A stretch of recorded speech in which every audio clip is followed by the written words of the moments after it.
Jak tyhle dva vlky od sebe odlišujeme? No, tak jelikož je každý úplně jiný, tak celkem snadno. Bucky, ten nahoře je větší, má rzatou hlavu a koule. Navíc má i trošku jinou hlavu. Maggie, ta dole, ta je naopak nižší a mohutnější. A když neberu vzhled, tak to poznáte i na chování, to má každý taky úplně jiný.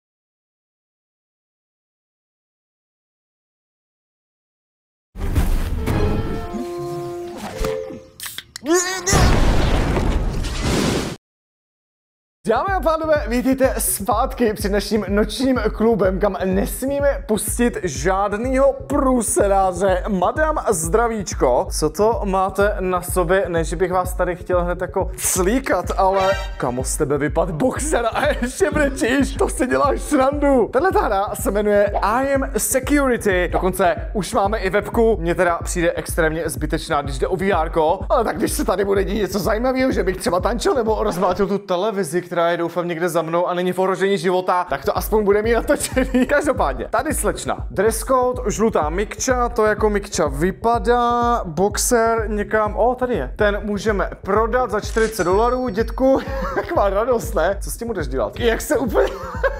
Taky uchylák. No počkej, ale pokračuje. Můžeš být světlá, to je v pohodě, brýle, sluchátka máš. Co jídlo, alkohol máš u sebe nějaké? Počkej, tak si projedem. V ruce mám mrtvou myš, to pokud se nepovažuje jako jídlo, tak to asi mít můžeš. Jako tady to by pípat nemělo, protože, hej, co máš s prsama? Počkej, já si to půjčím, jo?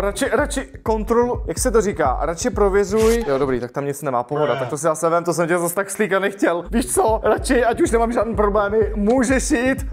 Co tu rybu? Snad jsme v pohodě, vypadala v klidu. Dala, a jak tam vevnitř kalí, ne? Tak pojďte další pán na holení. Co tady na mě flexí s tím VRkem, kámo? Co si jako myslíš? Nesmíš mít mimochodem brejle? Tak to sem dej. Počkej, můžeš to nasadit, ukáž? Je tam něco vidět? Není, ty to máš vyplý, kámo. To si děláš srandu. Počkej, to by se mohlo tohle za $40, no už to hodnotu asi nemá, co jsem pochopil. Dobře, co dalšího? Můžeš mít u sebe mouchy, můžeš mít sluchátka. Boxera, kámo, rozhodně ale si brát nebudeš. Kamo, co brečíš? Jako... já ti nabarvím nos, jo? Počkej, můžeme i tvářičky trošku jako jen tak decentně, tak. Jak fialový ksicht můžeš mít? Ty máš i červený oči, kámo, promiň. Počkej, jak velký můžeš mít monokl? Tak, lehce. Počkej. Já myslím, že seš ready a nepřiháněj to s tím chlastem. Počkej, no ale doslova to nepřiháněj s chlastem, děláš si srandu. Sundej to. A to jako nemyslíš vážně, kámo. Tohle jako ani náhodou. Jo, a máme dress code, potřebuješ boty, počkej, to můžeme vyřešit. My máme docela dost peněz. A budeme tentokrát jako, zkusíme být hodnej, jo? Že třeba tady, stopade, kámo, to nevím, jestli se mě vyplatí, ale že seš to ty. Ukaž ty hnáty, tohle sundej. Tak, tady ti dáme tohle. Počkej, to jedna bota stála takový prachy, to si děláš srandu. Co mám dělat s tou žabkou? Jako jestli ji neprodáme ale jo, hele, za kilčo, dobrý. Čekám, já už ti druhou. Ne, počkej, já si můžu říct dvakrát, nice, tak to je pohoda. Tak hele, sundej to, tady to si vem. Podívej se, jak ti to sekne, proč máš sukni, nevím. Počkej, a i tu druhou můžeme prodat za kilo. Tak to se vyplatilo, my jsme na to ještě vydělali. Můžeš jít, kámo, přijď, jako radost. Já nevím, kámo, jakože, OK.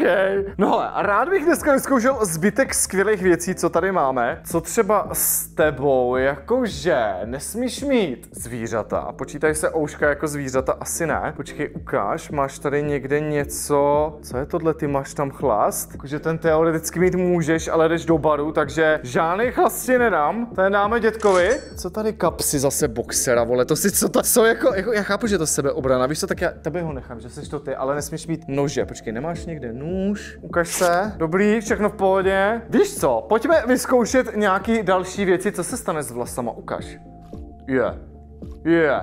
Jakože, ty z těch vlasů moc neměla, ale počkej. OK.